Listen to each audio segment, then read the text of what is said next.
우리 하나님 말씀 보시겠습니다. 하나님 말씀 고린도전서 3장 9절에서 17절 말씀입니다.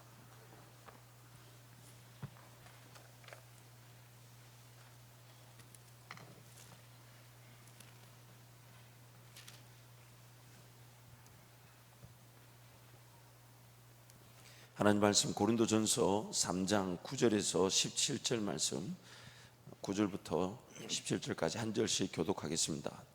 우리는 하나님의 동력자들이요 너희는 하나님의 밭이요 하나님의 집이니라. 내게 주신 하나님의 은혜를 따라 내가 지혜로운 건축자와 같이 터를 닦아두매 다른 이가 그 위에 세우나 그러나 각각 어떻게 그 위에 세울까를 조심할지니라. 이 닦아둔 것 외에 능히 다른 터를 닦아둘 자가 없으니 이 터는 곧 예수 그리스도라. 만일 누구든지 금이나 은이나 보석이나 나무나 풀이나 집으로 이 터 위에 세우면 각 사람의 공적이 나타날 터인데 그날이 공적을 밝히니 이는 불로 나타나고 그 불이 각 사람의 공적이 어떠한 것을 시험할 것임이라. 만일 누구든지 그 위에 세운 공적이 그대로 있으면 상을 받고 누구든지 그 공적이 불타면 해를 받으리니 그러나 자신은 구원을 받되 불 가운데서 받은 것 같으리라. 너희는 너희가 하나님의 성전인 것과 하나님의 성령이 너희 안에 계시는 것을 알지 못하느냐. 함께 갑니다. 누구든지 하나님의 성전을 더럽히면 하나님이 그 사람을 멸하시리라.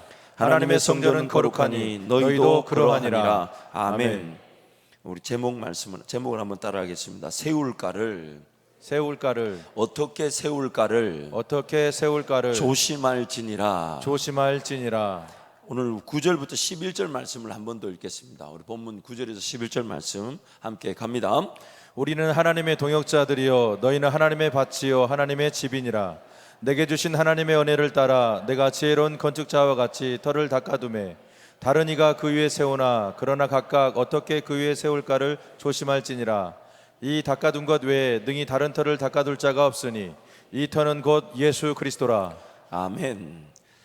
우리는 하나님의 밭이면서 또한 집이라고 말합니다. 밭이면서 집이다. 그러나 또 밭과 집 밑에는 터가 있다고 얘기합니다. 예수 그리스도라는 터가 있다. 그래서 이 해석을 좀 더 돕기 위해서 우리 가리스 종합 주석의 고린도전서 주석에 따르면 이런 내용이 나옵니다. 여기에서 말하는 하나님의 밭과 하나님의 집은 하나님의 경영과 관련되는 용어이다. 즉 밭 혹은 농장을 경영함으로써 얻어지는 소득이나 혹은 건축을 경영함으로써 얻어지는 건축물을 지시한다. 이것은 하나님께서 소정의 목적을 가지고 농장을 기경하거나 건축물을 세워 나가신다는 사실을 강조하고 있다. 따라서 교회는 하나님께서 경영해 나가시는 결과로 얻어지는 하나님의 산업에 속한다. 교회는 하나님의 경영에 속하며 그들 중에서 산출된 모든 것은 하나님의 기경에 근거한다. 아울러 교회는 하나님에 의해 건축된다. 건축물은 스스로 세워지지 않는다. 오늘 우리라는 이 존재를 밭으로 설명합니다. 또 그게 집이라고 합니다. 무슨 얘기냐면 오늘 우리의 삶에 밭이 밭될 수 있는 근거, 마치 길가와 같고 돌밭과 같고 가시떨기밭과 같고 또한 온갖 잡동사니들이 잡초와 같이 자라고 있는, 가득 덮여져 있는 그 상황 속에서 과연 밭이 좋은 밭이 될 수 있는 근거, 능력은 어디에 있나 하는 것입니다. 밭이 밭 스스로를 개간할 수가 있습니까? 없습니까? 없습니다. 즉 농부 대신 그분이 자기 밭이라는 이유로, 그런데 안타까운 것은 농부인데 농부의 자기 밭이 더럽혀질 수 있고 길가와 같을 수 있고 돌밭과 같을 수 있고 가시떨기밭과 같을 수 있더라는 겁니다. 하나님이 선택하시고 하나님이 계획하신 백성임에도 죄로 말미암아 타락한 그 가운데 죄인으로 태어나는 안타까움이 있더라는 것입니다.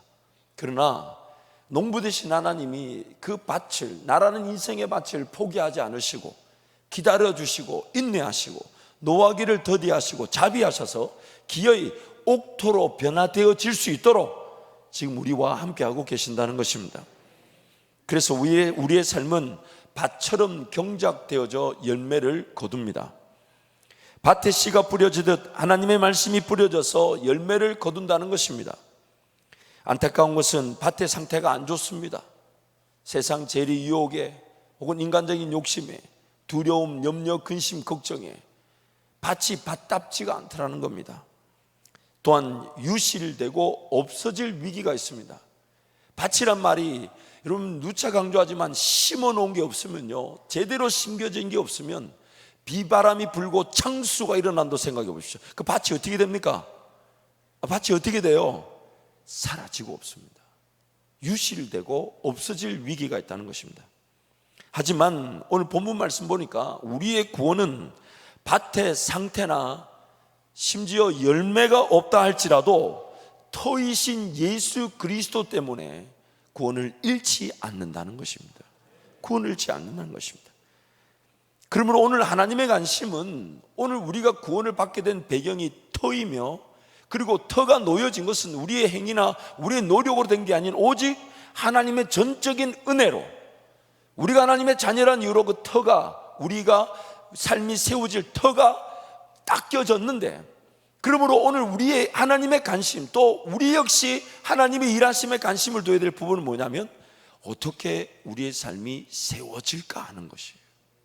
예수 믿고 구원을 받았으니 끝난 게 아닙니다. 왜 남겨져 있냐 이거죠. 오늘 그리고 남겨진 삶에서 과연 하나님의 관심은 무엇인가 하는 겁니다. 바로 그 터위신 예수 그리스도의 밭처럼 가꾸어지고 다듬어지고 씨가 뿌려지고 자라고 열매를 맺는 삶, 하나님이 경영하시는 삶, 하나님이 경영하시는 삶. 밭이 기경되고 말씀의 씨앗이 잘 뿌려져서 열매를 거두기를 하나님이 원하시는 것입니다. 이 일을 위해서 하나님은 지금 우리를 깨워주시고, 이 일을 위해서 하나님은 지금 우리와 함께 하시며, 말씀을 통해 또한 하나님과의 관계를 통해 이것을 깨달을 때마다 우리는 그것을 사모하고 그것을 바라고 거기에 시야가 떠지게 되고 그것에 따라 순종의 기회를 얻게 되는 것입니다. 여러분, 잠언 16장 3절 말씀에 보면 이런 말씀이 있습니다. 함께 갑니다. 너의 행사를 여호와께 맡기라. 그리하면 내가 경외하는 것이 이루어지리라. 이걸 좀 더 원어나오고 영어 버전을 보면 좀 더 분명하게 말합니다. Commit to the law, whatever you do. 당신이 무엇을 하든지 간에 하나님을 신뢰하라, 하나님께 헌신하라, 하나님께 맡겨라. 그리고 그리하면 한글 성경은 내가 경영하는 것이 이루어진다는데, 실질적으로 보면 He will establish your plan.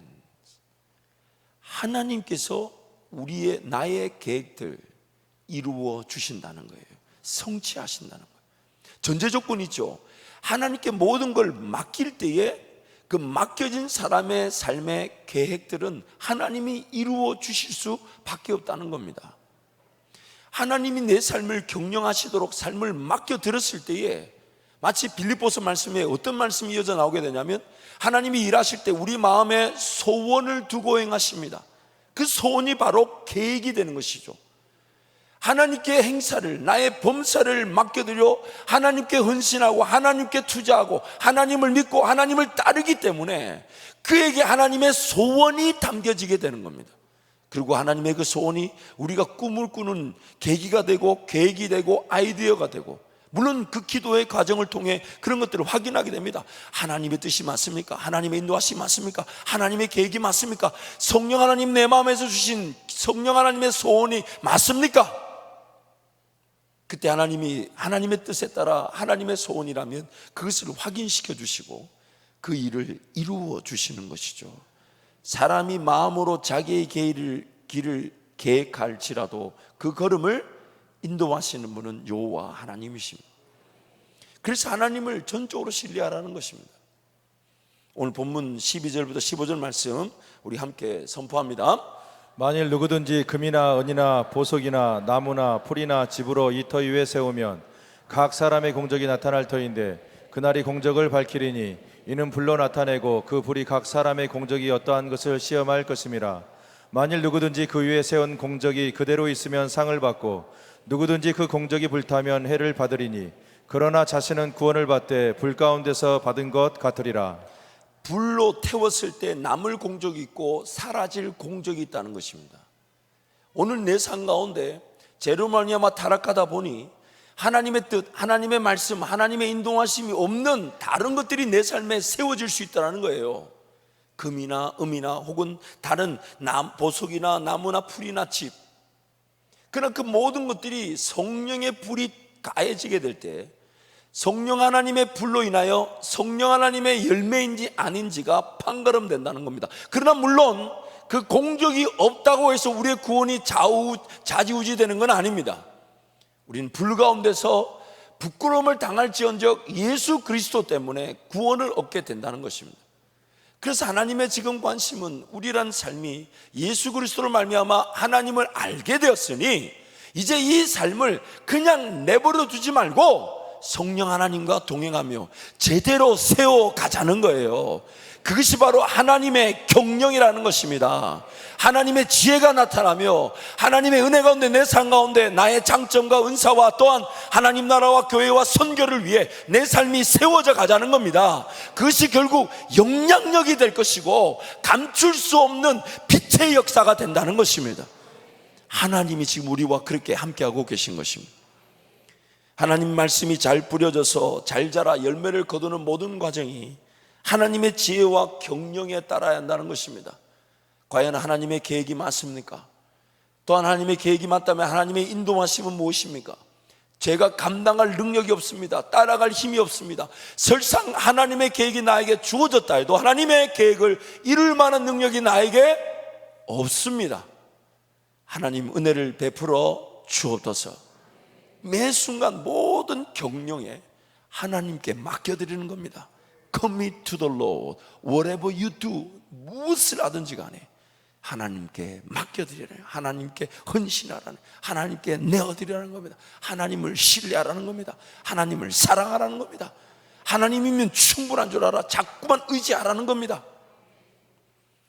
이러한 이유로 우리는 하나님의 음성을 잘 들어야 합니다.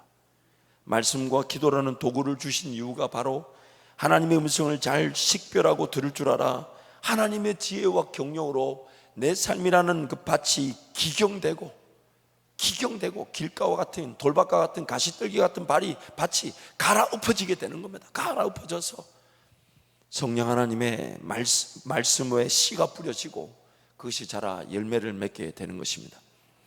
그래서 이것을 마태복음 7장에서 예수님은 이렇게 얘기하십니다. 마태복음 7장 24절부터 27절 함께 갑니다. 그러므로 누구든지 나의 이 말을 듣고 행하는 자는 그 집을 반석 위에 지혜로운 사람 같으리니 비가 내리고 창수가 나고 바람이 불어 그 집에 부딪히되 무너지지 아니하나니 이는 주초를 반석 위에 놓은 까닭이요 나의 이 말을 듣고 행하지 아니하는 자는 그 집을 모래 위에 지은 어리석은 사람 같으리니 비가 내리고 창수가 나고 바람이 불어 그 집에 부딪히매 무너져 그 무너짐이 심하니라. 아멘. 네 부류의 사람이 존재하게 되죠. 방금 말씀 보니까 하나님의 말씀을 듣는 것,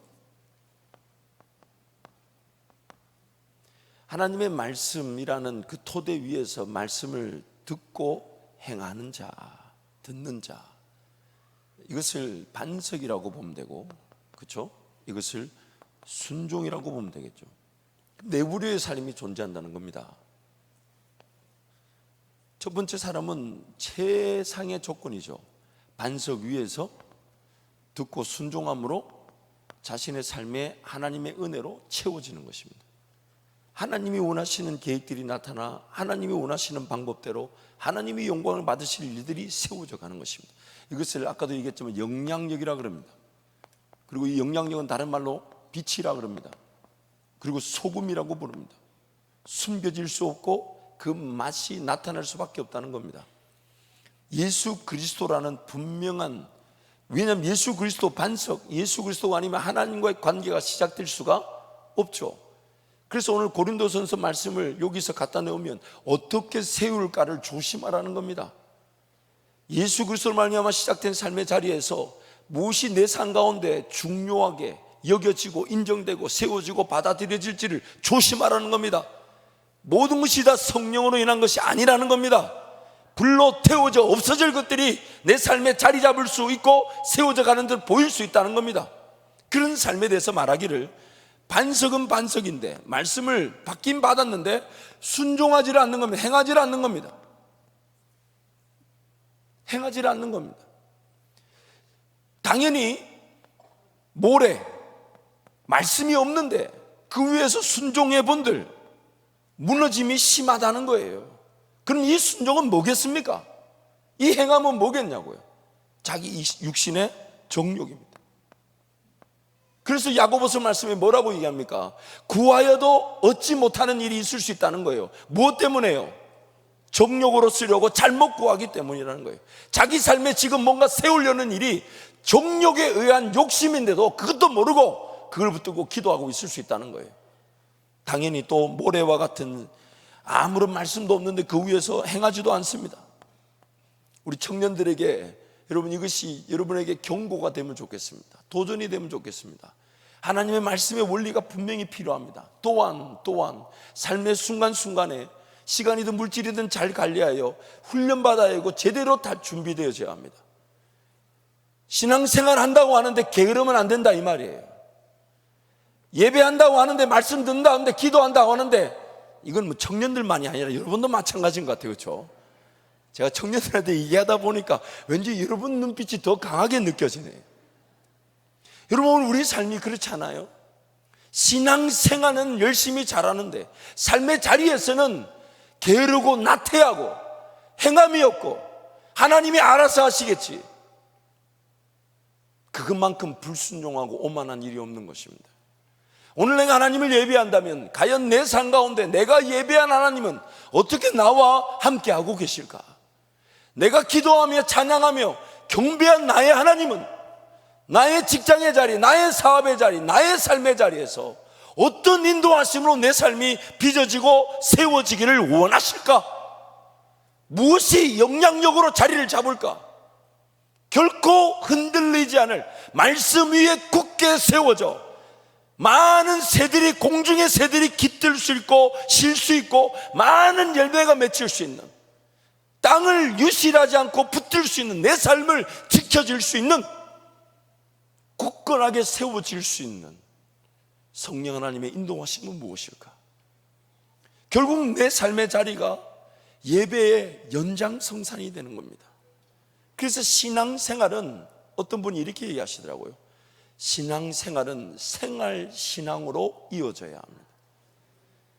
일상의 예배가, 예배 자체가 옛 삶이 되어야 되듯이 신앙생활이라는 건 교회 안에서만 하는 게 아닌 생활이 자체가 신앙이 되어야 된다는 거예요. 생활이 자체. 하나님께서 오늘 내 삶에, 그러다 보니까 내 삶의 자리가 하나님의 일하심이, 하나님의 경영하심이 나타나게 되면 오늘 내가 드려지는 나의 예배, 나의 신앙은 더 뜨거워질 수밖에 없는 겁니다. 하나님이 내 삶 가운데 이렇게 인도하셔서 하나님을 따르다 보니 하나님을 만날 수밖에 없었고 하나님을 경험할 수밖에 없었는데 그 하나님의 은혜가 너무 감사해요. 하나님을 찬양할 수밖에 없는 자, 그렇게 찬양하고 예배하며 돌아간 삶의 자리에서 하나님의 경영을 인정하고 성령 하나님의 만지심과 인도하심을 기대하고 무엇이 내 삶 가운데 세워져 갈까? 무엇이 내 삶?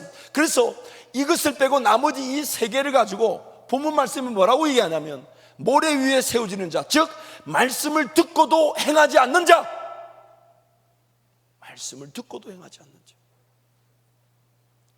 이 세 부류가 바로 말씀을 듣고도 왜 열매가 없기 때문에 말씀을 자체를 들었다고 말할 수가 없는 거예요.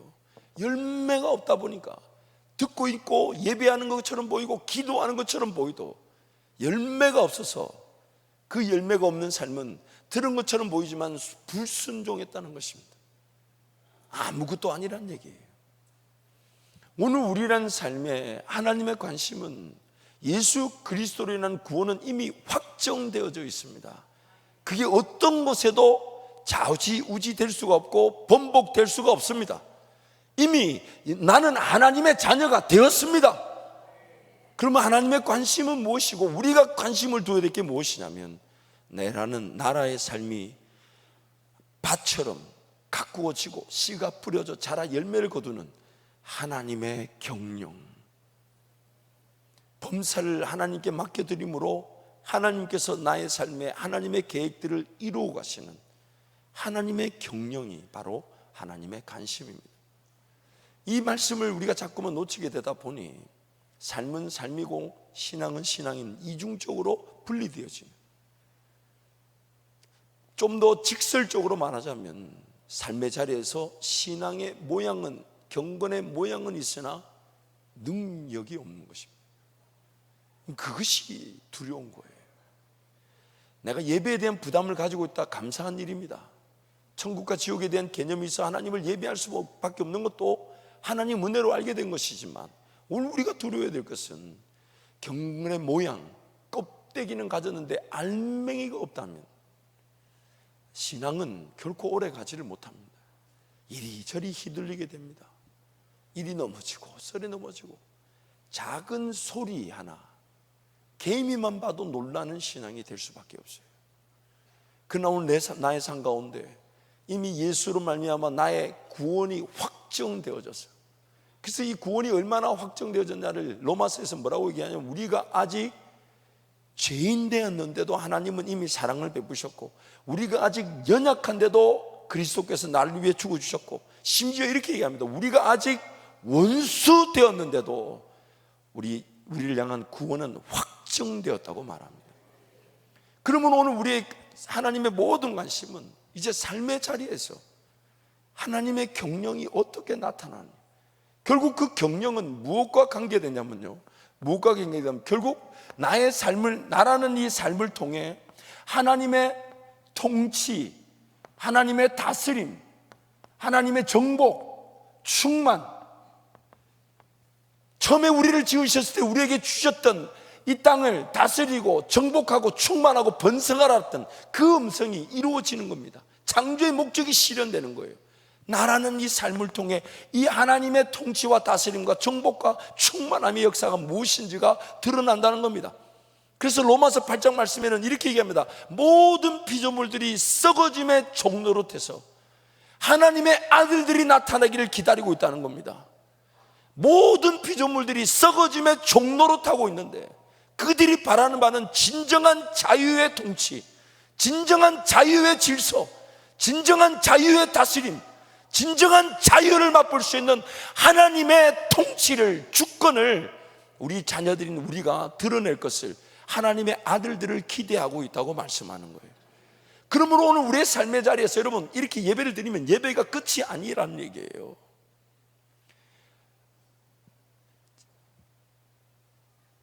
여러분 아멘을 안 하니까 다음 말이 생각이 안 나요. 설교를 빨리 마치라는 음성인 줄 믿습니다. 이거는 또 아멘을 안 하시네. 여러분 금방 뭔 얘기했어요 제가? 이러니 우리가 사역이 어려워, 금식하고 회개해야 돼요. 여러분 오늘 하나님의 통치가 예배 현장에서 이제 시작이 되는 거죠. 하나님께서 나에게 베푸신 은혜를 깨닫고 그 은혜의 감격을 회복하고 찬양과 기도를 통해 또한 이 많은 사람들이 세상이 말하는 세상 풍조와 오락과 유행에 빠지지 않고 이 예배 자리에 달려나와 하나님을 기억하고 예배하는 것, 이 예배하는 것만으로도 하나님께 영광이 되지만 하나님의 영광은 여기서 끝나지 않는다는 겁니다.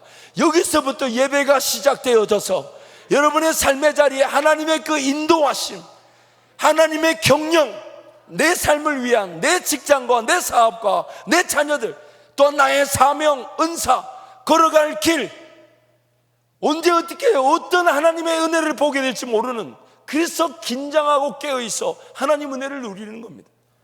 그래서 예배는 시작에 불과합니다. 이것 자체가 전부가 아니에요. 주일날 한번 예배 와주러 완다, 물론 신앙이 어리다 보니 주일날 한번 와주는 것도 감사할 때가 있겠죠. 고마울 때가 있습니다. 그러나 여러분 오늘 우리가 잊지 말아야 될 것은, 오늘 이 예배는 우리의 삶의 하나님과의 동행의 시작에 불과합니다. 실질적인 열매가 맺히는 장소는 예배 자리가 아니잖아요. 여러분 하나님 나를 통해 일하셔서 하나님의 영광과 권세를 맛볼 그 열매의 자리는 이 예배당 안의 자리가 아니잖아요. 바로 여러분의 삶의 자리입니다. 여러분의 삶의 자리입니다. 여러분의 직장의 자리이고 여러분의 사업의 자리, 하나님의 경영, 하나님의 통치가 나타나 하나님이 일하신다는 걸 나타낼 수밖에 없는, 세상 모든 이들이 저것이 하나님의 방법이며 저것이 하나님의 일하심이라는 하나님의 경영이 나타나는 자리는 이 예배당이 아닌 바로 여러분의 삶의 자리입니다. 그래서 거기서 하나님과 동행하는 것입니다. 하나님을 더 기대하는 겁니다. 오히려 예배할 때보다 더 사모하는 것이에요. 왜냐하면 이 예배는 공공의 예배, 우리가 하나님께 올려드리는 순서가 있고 프로그램이 있는 것이지만, 여러분의 삶의 자리 예배는 하나님의 실질적인 역사가 꿈꾸어지고 그 실질적인 역사가 기도되어지고, 단 한마디, 단 한 문장조차도 모두가 다 여러분을 통해 영광을 받으실 하나님의 역사가 기도되어지고 응답되어질 것이기 때문에 여러분의 삶의 자리가 진정한 예배의 자리가 되어야 되는 것입니다. 예배의 자리가 되어야 되는 것이에요. 그래서 하나님은 그 예배의 자리에서 말씀하기를 원하시는 겁니다. 단순히 어떤 말씀이 아니라 바로 직접적인 말씀이 될 것입니다. 지금 당장의 비즈니스를 해결해야 될 지혜가 될 수도 있습니다. 지금 당장 하나님이 원하시는 섬김과 헌신을 깨달을 자리가 될 수 있습니다. 지금 당장 하나님이 고치시고 회복하실 은혜의 현장이 바로 여러분의 삶의 자리, 가정의 자리, 직장의 자리, 사업의 자리, 사역의 자리가 되는 것입니다. 그래서 삶의 자리에서 그 하나님을 기대하는 것입니다. 그래서 이 예배를 통해 충전을 받고 하나님 말씀을 통해 우리 교회가 나아갈 방향, 또한 각 사람 한 사람 한 사람에게 주실 하나님의 능력들을 사모하면서 여러분의 삶의 자리에서 그 하나님을 기대하는 겁니다. 하나님, 어떤 통치가 나타나게 됩니까? 어떤 다스림이 나타나게 됩니까? 바로 그때에 우리는 말씀을 듣고 순종의 기회를 얻게 되는 겁니다. 말씀을 들었음에도 불구하고 행하지 못한 이 어리석음은 다름 아닌 예배당 안에서의 예배자로 남았기 때문이에요. 예배당 안에서 내가 예배한 것이 전부인 양 착각하기 때문입니다. 예배당에서 누구를 좀 돕고 섬긴 것이 그것이면 충분한 줄 여겼던 우리의 오해였습니다. 하나님의 목적은 물론 교회를 세우며 누군가를 이끌어주는 분명한 사역이 필요합니다. 그러나 동시에 여러분의 삶의 자리, 이미 맡겨주신 가정, 직장, 사업의 자리는 하나님이 아니고서는 감당될 수 없는 자리, 하나님의 경영에 실질적으로 나타나 그 은혜의 감격, 하나님이 내 삶에 이렇게 도와주셨습니다. 하나님 내 삶에 이렇게 인도해 주셨습니다. 하나님이 내 삶을 간섭하시고 없던 지혜가 나타났습니다. 닫혔던 같은 문들이 열려졌습니다. 모두가 불가능하다 했지만 하나님은 살아 계셨습니다. 그 은혜의 감격, 영광의 면류관이 바로 여러분의 삶의 자리에서 맛보아지게 되는 것입니다. 그 영광의 멸령을 가지고, 그래서 24 장로들이 예수 그리스도 앞에 영광의 멸령을 던지며 모든 영광과 존귀와 권세가 오직 우리 주 예수 그리스도께 있습니다. 이 예배의 장면이 바로 우리의 예배가 되는 것입니다. 삶의 자리에서 하나님의 경영과 통치에 따라 하나님의 일하심을 경험하여 하나님 그분을 예배할 때에 모든 영광과 감사를, 존귀를 하나님께 올려드리면서 하나님, 내 삶의 왕이 되십니다.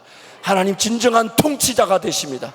하나님의 다스림이 나타나 제가 예배할 수밖에 없습니다. 이 모든 영광은 하나님 홀로 받아 주옵소서. 예배의 감격이죠. 예배의 감격이죠. 그러므로 여러분, 하나님의 그 예배가 오늘 이 자리에서부터 시작되어져서 여러분의 삶의 자리에서 매일의 예배가 살아나시기를 축복합니다. 지난 한 3주 동안 말씀을 묵상하면서 저녁 예배에 어떤 말씀을 하나님 어떻게 전해야 됩니까? 이렇게 하나님께 기도하면서 물었을 때 하나님 1초도 망설이지 않으시고 저한테 강하게 말씀하셨던 것이 하나님의 말씀의 능력, 하나님 말씀의 능력, 내 삶을 깨우치고 내 삶을 새롭게 하며 내 삶을 되살아나게 하고 내 삶을 일으켜주고 내 삶이 서야 될 때 서게 하고 따라가야 될 때 따라갈 수 있도록 인도하시는, 앞서가시는 말씀이신 목자 되신 예수 그리스도, 그분의 능력, 말씀의 능력. 오늘 우리 하나님의 통치 질서는 결국 이 기록된 말씀 외에는 우리에게 주어진 다른 게 없습니다. 그래서 주야로 이 말씀을 묵상하는 겁니다. 이 말씀을 통해 하나님의 그 다스림이, 어떠한 다스림이 어떻게 이스라엘 백성들에게서 혹은 이스라엘 백성들에게 거절을 당했는지, 버려졌는지, 무시되었는지, 얼마나 인간적인 연약함, 죄성이 강하였으면 하나님 말씀 없이도 살아가려고 몸부림치다가 그렇게 삶을 마치고 말았는지, 구약의 내용들을 보면 그런 사건들이 즐비합니다. 하나님답게 섬기지 못했던 백성들의 가장 큰 문제가 바로 하나님의 음성을 식별할 줄 모른 채, 하나님의 음성을 듣지 못한 채 그저 자기 열심으로 살아갔던 사람들. 오늘 이 자리에 앉아 있는 우리 모든 성도를 축복합니다. 축복합니다.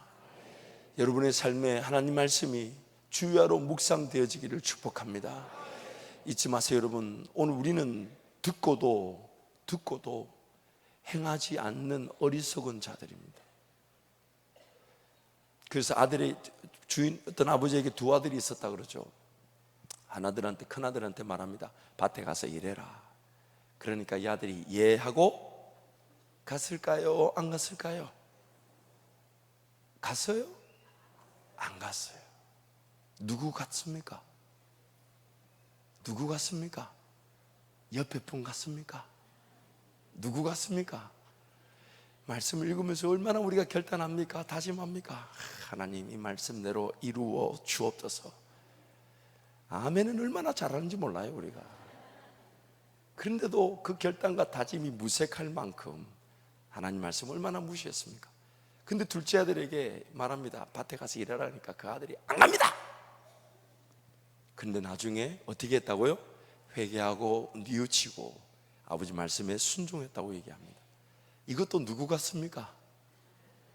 이 비유는요, 피해갈 사람이 없어요. 이래도 걸리고 저래도 걸려요.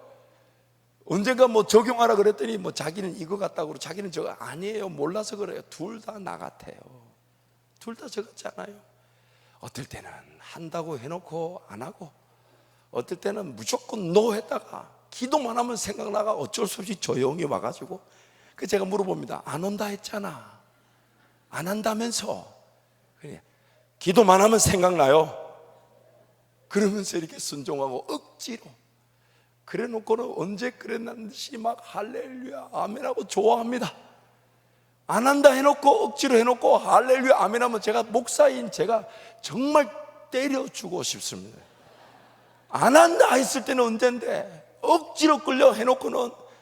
그래서 여러분 십자가를 지는 예수님도 있었지만 억지로 십자가를 졌던 구레네 시몬 누굴까요? 누굴까요? 누굽니까? 바로 나죠. 그러나 억지로라도 십자가를 질 수 있도록 하나님 나에게 은혜를 베푸신 그 일.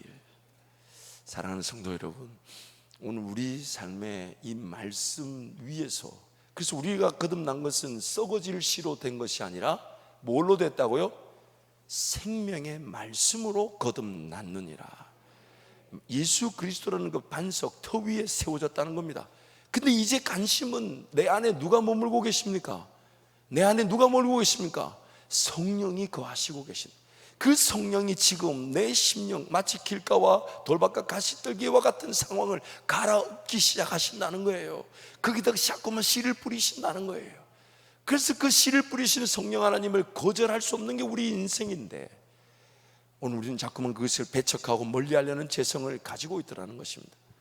그러므로 오늘 우리가 정말 다시 한 번 더 다짐해야 될 것은, 예배가 오늘 이 예배당 안에서 예배만으로 만족되어질 수 없다는 겁니다. 그저 예배당 안에서 좋은 공간 안에 이런 에어컨이 나오고 이런 좋은 의자에 좋은 이 음향 시설에, 만약 지금 이 자리에서 에어컨이 안 되기로 한다면 아마 반 이상은 안 나오실 거예요. 그렇지 않을 줄 믿습니다.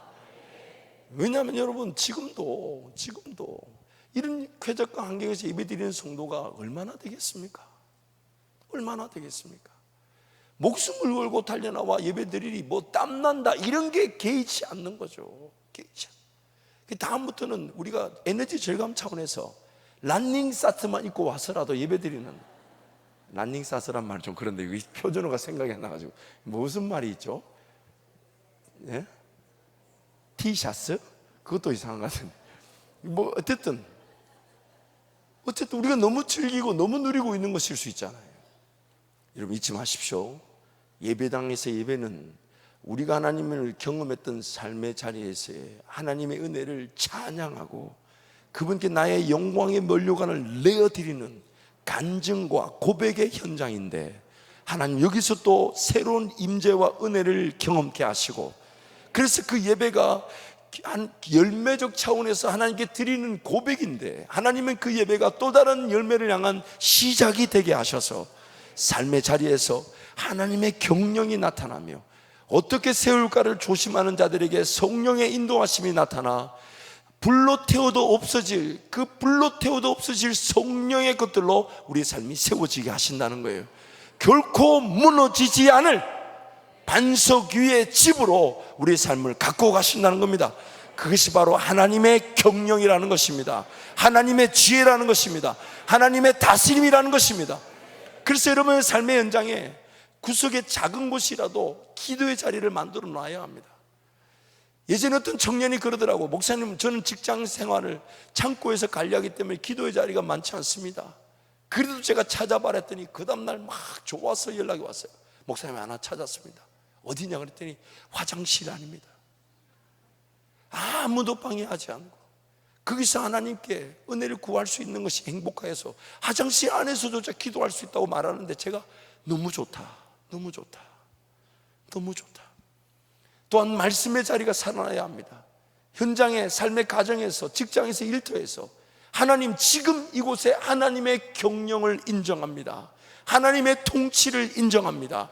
하나님의 다스리시는 영역입니다. 하나님 어떻게 다스리시겠습니까? 어떤 지혜를 나타내시겠습니까? 어떤 은혜를 드러내시겠습니까? 어느 길로 인도되어질 것입니까? 무엇이 필요합니까? 눈에 보이는 것이 전부가 아닐 것입니다. 보이지 않는 것에 하나님의 일하심이 있을 것입니다. 하나님의 다스림을 나타내어 주옵소서. 바로 여러분의 생활의 자리가 예배의 자리, 하나님의 경영과 통치를 인정하는 자리. 그때 우리는 말씀 위에서 마치 밭과 집으로서 건강하게 세워져 가 하나님의 일하심과 영광을 보게 될 것입니다. 이 일을 위해서 하나님의 다스림이 우리 가운데 나타나기 위해서 하나님의 음성, 하나님의 그 말씀을 식별할 줄 알아야 되는데, 하나님 말씀을 식별하기 위해서는 기록된 말씀. 왜 하나님이 이만큼 기록해 놓으셨을까요? 왜 이만큼 기록해 놓으실까요? 이 말씀이 오늘 우리에게 다 필요하다는 거예요. 다 필요하다는. 그래서 이 말씀, 언젠가 저는 그런 꿈을 꿔봤습니다. 그래서 겨우 마치긴 했는데, 하나님 모든 말씀을 제 손으로 묵상해보고 제 손으로 적용을 내고 제 손으로 기도문을 써볼 수 있도록, 모든 말씀을 읽으며 모든 말씀을 제가 누군가에게 보여줄 게 아니니까 제 나름대로의 주석집을 만들 수 있도록 모든 성경의 내용을. 그래서 한때는 참 열심히 했어요. 그 성경을요 다 프린트 해가지고 한 반 정도는 성경 말씀, 반 정도는 빈칸을 만들어 놓고 거기에 김종진의 주석. 물론 학계에서는 아무도 인정하지 않습니다. 이제 곧 여러분에게 점차 소개될 것입니다. 근데 그렇게 나름 꿈을 꿔봤어요. 하나님 말씀을 최소한 내가 한 번은 철저하게 묵상하고 그 말씀의 의미를 가지고 몸부림쳐보고 그 말씀이 내 삶에 어떻게 적용될 수 있을까? 그러면서 다시 또 처음부터 읽어나가면 또 새로워지고, 정말 읽지 않은 것처럼 그런 신선함을 느끼는 것이 말씀일진데, 이 말씀 우리가 너무 멀리하고 있지는 않나. 이 말씀을 묵상하고 이 말씀을 깨달을 때에 여러분이 일상의 예배, 생활의 현장에서 여러분만이 들어야 될 그 주관적 음성이 식별이 될 수가 있는 겁니다. 모든 우리에게 들려진 음성은 이 객관적 진리의 말씀을 위반할 수 없습니다. 위배할 수 없습니다. 이 객관적 진리의 말씀이 내가 들어야 될 말씀을 식별해 주는 기준이 되는 것이에요. 행여나 내 육신의 소리, 마귀의 소리, 세상의 소리면 어떡합니까? 그래서 들려주던 그 모든 것들이 결국 무엇으로 확정이 되며 무엇으로 하나님의 음성인 줄 알게 되냐? 바로 이 기록된 말씀을 통해. 그래서 결국 이 기록된 말씀의 기준이 얼마만큼 내 삶에 적용되어져 있으며 이 기록된 말씀이 얼마만큼 깨달아져서 내가 붙들고 있는가에 따라서 내가 들을 수 있는 주관적 음성의 크기가, 그 양과 질이 달라지게 되는 거예요. 마치 그릇과 같죠. 조그만한 그릇이라면 담겨질 수 있는 양이 조그맣게 안 되지만 큰 그릇이라면 많은 것이 담겨지듯이 말씀을 통해 그 말씀을 붙들고 말씀을 이해하고 말씀 속에 살아간다면 이 말씀을 깨닫고 붙든 그 크기만큼 나를 향한, 내 개인의 삶을 향한 주관적 음성의 크기와 양과 질이 결정이 되는 것입니다. 그래서 하나님 말씀을 주야로 묵상하는 거예요. 그럴 때 오늘 우리는 이 말씀 위에서 말씀의 역사로 세워져야 될, 불로 태워도 태워 타지 않을 공적의 말씀의 역사가 집처럼 세워지게 됩니다. 집처럼 비바람이 치고 장수가 일어나도 결코 무너지지 않을, 불로 태워도 타지 않을 하나님의 말씀의 역사, 말씀의 결실이 일어나게 되는 것입니다. 그래서 여러분, 가능하면 한 권씩 읽으십시오. 시간을 구별해서 일주일에 하루 정도는, 한 오전 정도는, 2시간이면요 성경 어느 권을 다 읽을 수 있어요. 제가 이사야를 쫙 읽어보니까 한 3시간이면 다 읽겠더라고요. 이사야 말씀도 66장인데 3시간이면 다 읽어요. 시편 말씀도 거의 비슷합니다. 그래서 그 말씀을 통째로 한번 읽어보고 늘 매일 3-4장씩 읽어가는 것도 중요하지만 하나님 말씀 전체를, 여러분 아무리 강조해도 지나치지 않는 비유, 연애 편지를 10장 받았는데 하루에 1장씩 읽을 사람이 어디 있습니까? 안 받아보셨으니까요. 이 감흥이 없어요. 연애 편지 10장 못 받아보셨으면 오늘 남편들 회개하시고 쓰시기 바랍니다. 저는 썼습니다. 그거 쓰지 않았다면 아마 결혼이 어려웠을 수도 있습니다. 그래서 여러분, 하나님 말씀을 정말 사랑의 편지처럼, 그래서 하나님 말씀 때문에 내 삶이 새로운 길을 걸어갈 수밖에 없는, 용기가 필요할 땐 용기를, 도전이 필요할 땐 도전을, 보지 못했던 것을 보게 되는, 따라갈 길을 따라갈 수밖에 없는 그 은혜를 우리 모든 성도들이 누릴 줄 믿습니다. 우리 잠언 16장 20절 말씀 우리 함께 한번 선포할까요? 함께 갑니다. 삼가 말씀에 주의하는 자는 좋은 것을 얻나니 여호와를 의지하는 자는 복이 있느니라. 한 3번 정도 선포합니다. 시작. 삼가 말씀에 주의하는 자는 좋은 것을 얻나니 여호와를 의지하는 자는 복이 있느니라. 삼가 말씀에 주의하는 자는 좋은 것을 얻나니 여호와를 의지하는 자는 복이 있느니라. 삼가 말씀에 주의하는 자는 좋은 것을 얻나니 여호와를 의지하는 자는 복이 있느니라. 아멘. 이 시간 함께 통성으로 기도합니다. 하나님께서 오늘 우리에게 모든 구원의 사랑을 확증하셨습니다. 우리의 구원 또한 우리의 삶을 이끌어갈 더 나은, 더 좋은 능력은 존재하지 않습니다. 이미 성령 하나님이 우리 안에 머물고 계시고, 또한 그 성령 하나님을 통해 기록된 말씀을 주셨으며, 예수 이름으로 성령 하나님을 의지하게 될 때 우리는 무엇이든지 기도할 수 있고 무엇인지 들을 수 있는 하나님 말씀과 기도와 성령이라는 그 놀라운 은혜가 이미 우리에게 다 주어졌습니다. 더 이상의 다른 은혜가 필요한 게 아니에요. 더 이상의 다른 능력이 필요치 않습니다. 그거면 충분한데 그것 자체를 그렇게 즐거워하지 않더라는 겁니다. 그것 자체를 그렇게 반가워하지 않았다는 겁니다. 그래서 모래 위에 세워지는 줄도 모르고 모래 위에 뭔가를 세워가고 있었고, 말씀을 듣는다 하면서 듣기만 하고 행하지 않았던 자가 바로 저와 여러분입니다. 하나님, 이 말씀의 자리가 살아나게 하여 주옵소서. 하나님이 나에게만 주시는 음성을 듣게 하여 주옵소서. 예배가 내 삶의 시작이 되게 하여 주셔서 신앙생활이 생활신앙이 되게 하여 주시고, 삶의 자리에서 하나님의 통치, 하나님의 영향력, 하나님의 다스림, 하나님의 경영, 하나님의 주권이 나타나게 하여 주옵소서. 주님, 자꾸 함께 기도합니다. 주여